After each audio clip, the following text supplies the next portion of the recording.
दोस्तों लगता है अजीत पवार की एनसीपी और अजीत पवार का साथ बीजेपी के नेताओं को पसंद नहीं आ रहा और इसीलिए इन दिनों बीजेपी के भीतर नेताओं के अंदर भारी नाराजगी देखी जा रही है। इसका एक ताजा उदाहरण देखने को मिला है सोलापुर के एक बड़े बीजेपी नेता जिनका नाम लक्ष्मण ढोबले है, उनकी तरफ से आया एक बयान और साथ ही साथ जो खबर आ रही है वो बहुत बड़ी खबर है दोस्तों। क्यों ये बीजेपी का नेता नाराज हो गया है और पार्टी छोड़ के जाने की बात कह रहे हैं लक्ष्मण ढोबले, वो सब कुछ बताऊंगा और ये बीजेपी के लिए एक बहुत बड़ा झटका माना जा रहा है सिर्फ अजीत पवार के साथ होने की वजह से। नमस्कार दोस्तों, मेरा नाम है मनीष कुमार सिंह और आप देख रहे हैं 4 PM महाराष्ट्र। दोस्तों लगातार हमने देखा है पिछले 1 महीनों में क्या प्रक्रिया रही है महाराष्ट्र की राजनीति में। जैसे जैसे चुनाव के दिन नजदीक आते चले जा रहे हैं, पार्टियों के भीतर के बीच जो कुछ भी चल रहा है वो बाहर आता दिखाई दे रहा है।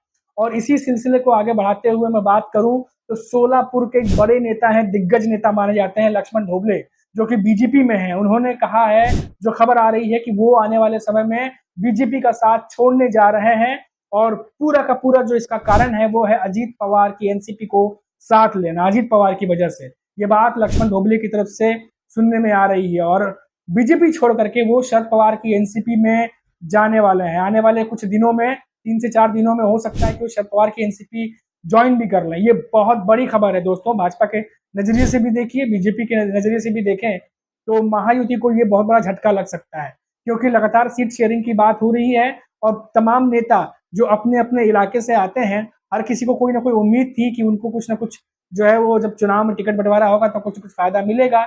अब ये टिकट के लिए है या नहीं है, ये बात तो बात की बात है।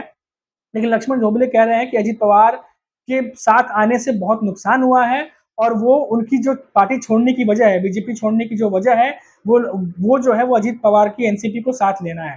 तो यानी जो गठबंधन है महायुति का, उसमें अजीत पवार को लेकर के अभी भी बीजेपी के भीतर जो है वो खींचतान मची हुई है। और हमने देखा कि इससे पहले भी जो एकनाथ शिंदे की शिवसेना है वो भी असहज थे, अनकंफर्टेबल थे। कई नेताओं ने कई सारे ऐसी बयानबाजी कर दी जिससे अजीत पवार की एनसीपी के नेता भी भड़क उठे थे। तो यानी जो एकनाथ शिंदे की शिवसेना और बीजेपी है, दोनों के भीतर अजीत पवार का साथ आना इनको बिल्कुल भी रास नहीं आ रहा। इसी का ताजा उदाहरण जो है वो लक्ष्मण ढोबले के नजर में जो खबर है वो आ रही है सामने। अब देखिए दोस्तों, पिछले अगर 1.5 महीने के करीब करीब 2 महीने के करीब हम नजर डालें तो लोकसभा चुनाव के बाद से ही अजीत पवार पर लगातार टारगेट किया जाता रहा है। अजीत पवार उनकी पार्टी को दोषी माना जाता रहा है और साथ ही साथ जो एकनाथ शिंदे की शिवसेना है, बीजेपी है, इनके नेताओं की तरफ से भी बयानबाजी की गई और इसी की वजह से जो अजीत पवार के एनसीपी के नेता है वो भी भड़क उठे। गठबंधन में रहने की मजबूरी है या क्या वजह है, अब ये तो पार्टी के भीतर जब बैठक चल रही है तो वही जानते होंगे। लेकिन गठबंधन के भीतर इतने खींचतान के बावजूद भी जब साथ में मायावती के नेता आते हैं तो कहते हैं हम सब साथ हैं, साथ लड़ने वाले हैं। अब पता नहीं कौन सी मजबूरी है कि इतना सब कुछ होने के बावजूद भी गठबंधन के भीतर जो है प्रमुख नेता वो कहते हैं कि हम साथ हैं, लेकिन इतने सारे जो बयान आ रहे हैं नेताओं के, इन्हीं के पार्टी के नेताओं के, उसको देखते हुए साफ मालूम चल रहा है कि भीतर काफी कुछ चल रहा है और हो सकता है कि इन चीजों को दबाने की कोशिश की जा रही हो और जो नेताओं को रास नहीं आ रहा वो पार्टी छोड़ के जा रहे हैं। लक्ष्मण ढोबले जो है वो दिग्गज नेता माने जाते हैं दोस्तों और सोलापुर से आते हैं। और आपको बता दें कि सोलापुर जो जगह है वो एनसीपी की जो है वो एक तरीके से गढ़ माना जाता है सोलापुर, और वहीं पे हमने देखा कि शरद पवार की एनसीपी जो है काफी मजबूत भी है।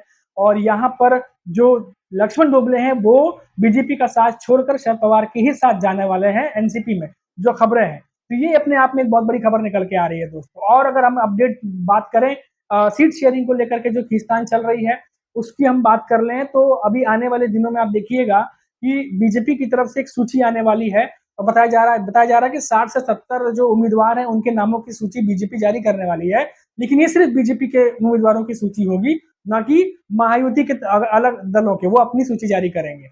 और माना जा रहा है कि इसमें 20 से 30% नए लोगों को मौका दिया जा रहा है और जो पुराने विधायक जो जीत के आए हैं उन्हीं को वापस जो है वो टिकट देने की तैयारी भी चल रही है। मतलब मैक्सिमम जो लोग हैं वो लोग हैं जिनको वापस से टिकट दिया जा सकता है। ये लेटेस्ट खबर निकल के सामने आ रही है दोस्तों।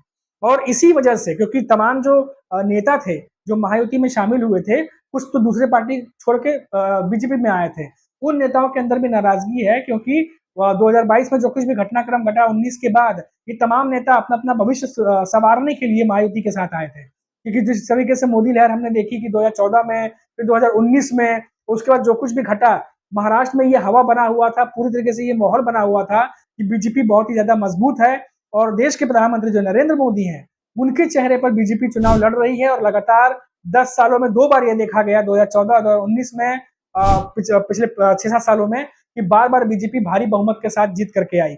लेकिन जैसे ही साल 2024 आया, लोकसभा चुनाव में सब उथल-पुथल हुआ, सब उलटफेर हुआ। उसके बाद फिर हमने देखा कि बहुत सारे जो नेता थे वो ये समझ गए कि हो सकता है कि आने वाले दिनों में एनडीए महायुति पे भारी पड़ जाए और समय रहते उन्होंने पाला बदला। लेकिन फिर भी कुछ नेता महायुति के साथ मौजूद थे क्योंकि उन्हें उम्मीद थी कि आने वाले विधानसभा चुनाव में उन्हें टिकट मिलेगा, कोई ना कोई उन्हें पद मिलेगा, जब कैबिनेट का विस्तार होगा तो उन्हें भी उनका नाम जो है वो कंसीडर किया जाएगा। लेकिन जब कुछ नेताओं के साथ ऐसा नहीं हुआ तो उन्होंने पार्टी छोड़नी शुरू कर दी। कई सारे उदाहरण हैं, आप देख लीजिए, अजीत पवार के एनसीपी के कई सारे नेता हैं जो टिकट न मिलने की वजह से चले गए, नाराजगी थी उनके भीतर, वो चले गए। और कुछ निर्दलीय खड़े हैं तो कुछ शरद पवार के एनसीपी के साथ इसमें चले गए। अब इसी में ताजा उदाहरण इनका आ रहा है अब, लक्ष्मण डोबले का। इससे पहले अगर आपको याद होगा कि सूर्यकांता पाटिल और हर्षवर्धन पाटिल, ये तो दोनों नेता जो बीजेपी के थे, वो पहले ही शरद पवार के साथ जा चुके हैं। और अभी हाल ही में कई सारे नेता जो है वो बीजेपी का साथ छोड़ के निर्दलीय खड़े हो गए। तो अब जो बात है, जो लड़ाई है, वो ये है अपने अपने हितों की, क्योंकि सभी को पता है कि अभी 20 तारीख को विधानसभा चुनाव होने हैं और ऐसे में जो तमाम सियासी दल हैं उनके बीच में खिचड़ी सी बनी हुई है। और इसलिए मैं बता रहा हूं क्योंकि जो नेता हैं वो सिर्फ पार्टी बदल रहे हैं, पार्टियों के भीतर तमाम नेता है वो इस दल से उस दल, उस दल से इस दल।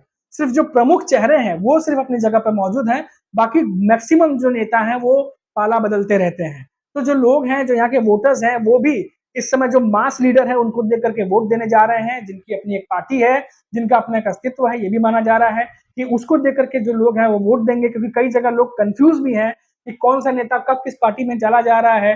पार्टी बदल के तो लोगों को ये भी समझ में नहीं आ रहा कि अब वो कहाँ से लड़ेगा, किस पार्टी से लड़ेगा। तो ये सारी चीजें भी ग्राउंड लेवल पे मौजूद है। अभी आपको मैं बताता हूँ दोस्तों, हम मुंबई के पब्लिक के बीच में लगातार जा रहे हैं। कुछ जगह से हम जो विधानसभा सीट है वहां से कवरेज भी कर रहे हैं।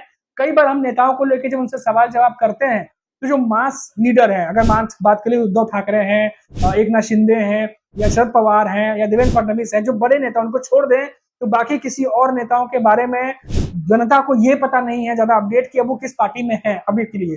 कुछ नेता जो पहले उद्धव ठाकरे की पार्टी में थे वो ये समझते हैं कि वो शिवसेना में थे, वो एकनाथ शिंदे की शिवसेना में आ चुके हैं।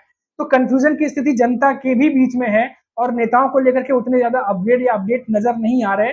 जब मुंबई में हम बातचीत करने गए थे, वो उद्धव ठाकरे को पहचानते हैं, वो शरद पवार को पहचानते हैं, वो देवेंद्र फडणवीस को जानते हैं, लेकिन कई सारे ऐसे नेता हैं जिनको वो अभी भी नहीं पहचान रहे। तो ये भी कंफ्यूजन की स्थिति बनी है दोस्तों। और ऐसे में लगातार जो नेता है वो पार्टी जो है वो छोड़ रहे हैं और पकड़ रहे हैं।